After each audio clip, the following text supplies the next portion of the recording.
আসসালামু আলাইকুম, সবাই কেমন আছেন? আলহামদুলিল্লাহ আমরা ভালো আছি। তো সকালের নাস্তা রেডি করলাম। তো হেলদি নাস্তা খেয়ে তারপর আবার আমার হাজবেন্ডের জন্য দুধ চা বানালাম।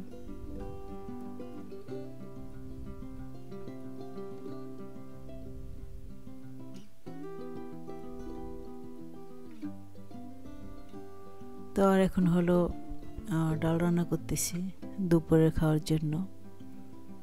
তো অফ ক্যামেরাতে ডাল সিদ্ধ করে নিয়েছি। এখন ডালের ফ্রোজেন টমেটো, কাঁচামরিচ, হলুদ, লবণ দিয়ে দিচ্ছি।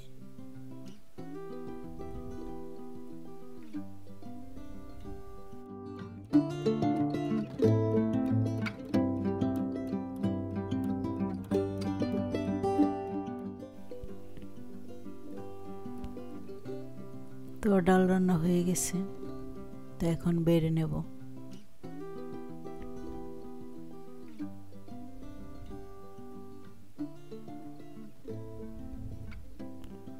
তো এখন স্যালমন মাছ রান্না করব, আর বাচ্চাদের তো স্যালমন মাছ খুব পছন্দ।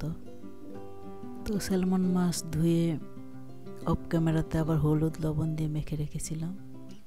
তো এখন ভেজে নিচ্ছি।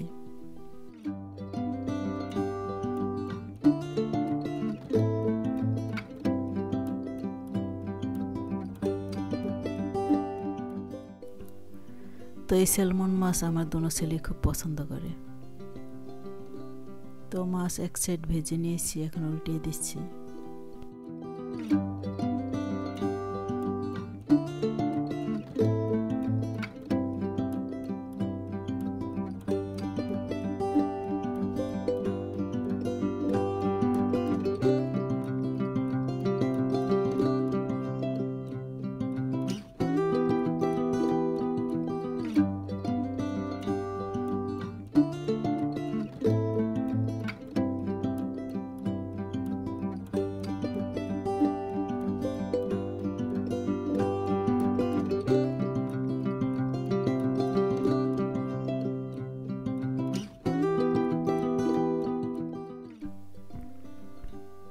তো মাছের সাথে কাঁটা থাকলে ওই মাছটা ভাজলে উঠাতে সুবিধা হয়, আর কাঁটা না থাকলে একটু অসুবিধা হয় ফ্রাই প্যানে রান্না করার পরও।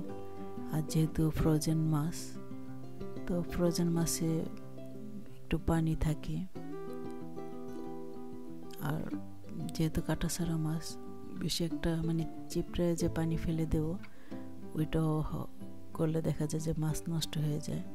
তো এভাবে মাছের থেকে যতটুকু পানি ঝরার ঝরে তারপরে ভেজে নিই। তো যার কারণে দেখা যায় যে ফ্রাই প্যানে রান্না করার পরও এই স্যালমন মাছটা একটু লেগে থাকে, আর বিশেষ করে চামড়ার দিকে সাইডটা লেগে থাকে।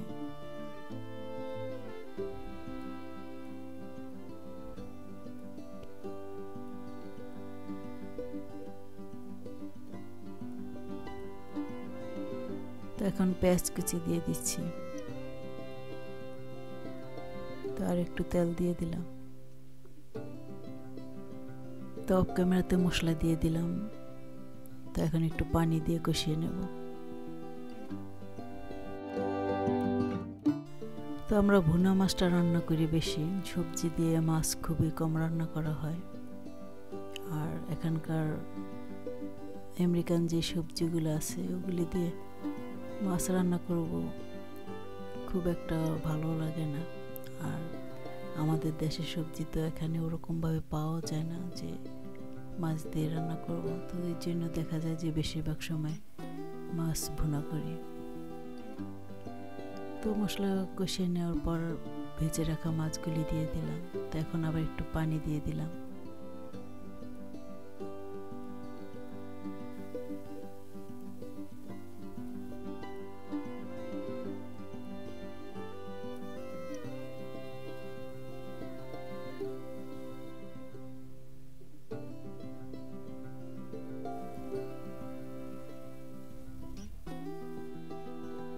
স্বাদ অনুযায়ী লবণ দিয়ে দিলাম।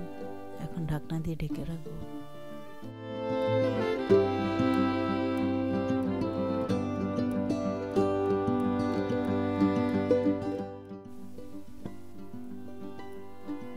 ভাজা জিরার গুঁড়া দিয়ে দিলাম।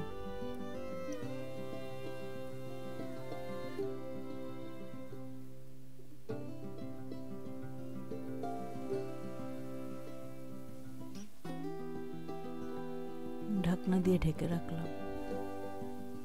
তো স্যালমন মাছ ভুনা হয়ে গেছে। তো ছোট ছেলেকে আবার কিছু আঙ্গুর ধুয়ে দিলাম।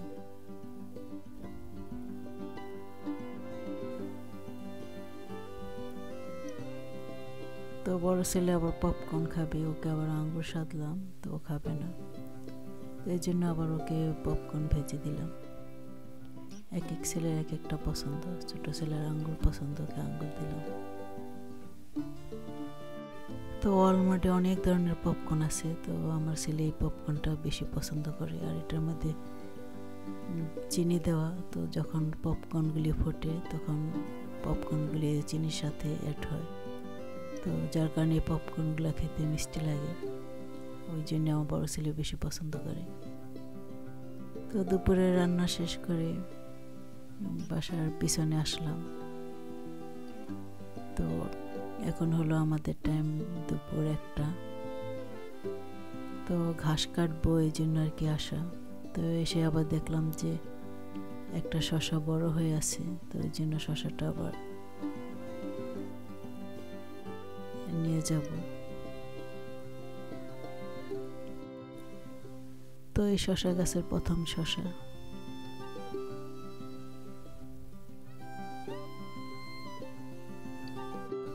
তো বাকি শসাগুলি এখনো ছোট ছোট, অনেক শসাই হয়েছে কিন্তু সবগুলোই ছোট।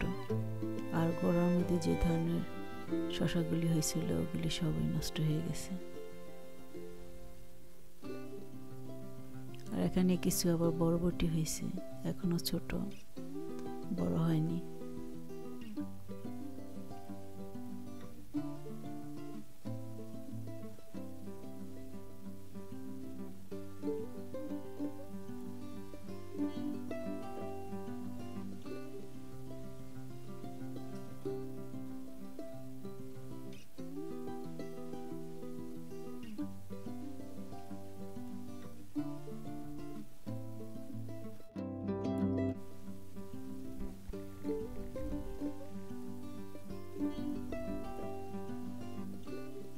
তো আজকে রৌদ্রটা কিছুক্ষণ থাকে আবার চলে যায়, এরকম হইতেছে। তো ভাবলাম যে ঘাসগুলি কাটা ফেলাই, তো ঘাসগুলিও বড় হয়ে গেছে।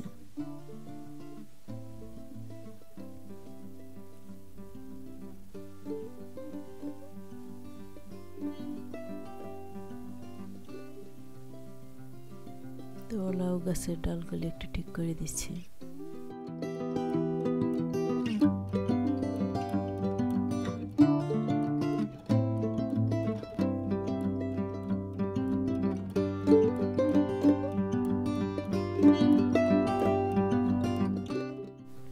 তো একই সাথে লাউ গাছ রুলাম। তো এই লাউ গাছগুলো এখনো ছোট আছে, খুব একটা বড় হয়নি, আর ওগুলি তো বড় হয়ে গেছে।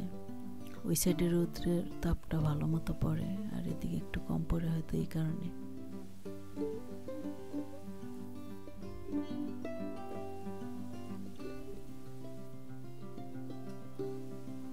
তো বাইরে যে একটা রুম আছে, ছোট রুম, তো ওই রুমের থেকে আবার মেশিনটা বের করে রাখলাম। তো এখন ঘাসগুলি কেটে নেব। তো যখনই ঘাস কাটা শুরু করলাম তখনই আবার রোদ পড়া শুরু হলো। তো এর আগে কিন্তু রোদ ছিল না। তো যাই হোক, রোদের মধ্যে ঘাস কাটলাম, কষ্ট হয়েছে যেহেতু রোদটা খুব কড়া ছিল। তো বাসায় চলে আসলাম। তো দোতলা থেকে ভিডিও করলাম। তো ঘাস কাটার পর কত সুন্দর লাগতেছে। তো বাসার সামনের সাইডের জায়গাটাতে আর ঘাস কাটেনি, আর কাটা লাগবেও না, কারণ কালকে থেকেই মিস্ত্রি আসবে, এসে এখানে ব্লক ফলাবে, ঘাসগুলি উঠায়। আর অক্টোবর মাসের দিকে করব বাসার পিছনের সাইড, তাহলে দেখা যায় যে বাচ্চারা বাসার সামনে খেলতে পারবে সুন্দর মতো।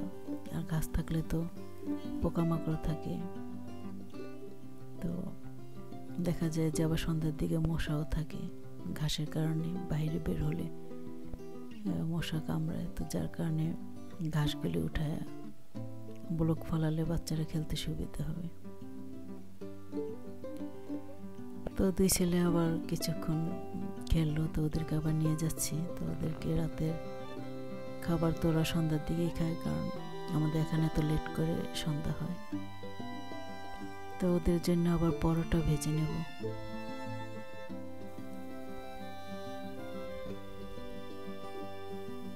তো ভিডিওটা এখানেই শেষ করছি। সবাই ভালো থাকবেন, সুস্থ থাকবেন। নেক্সট ভিডিওতে দেখা হবে। আল্লাহ হাফেজ।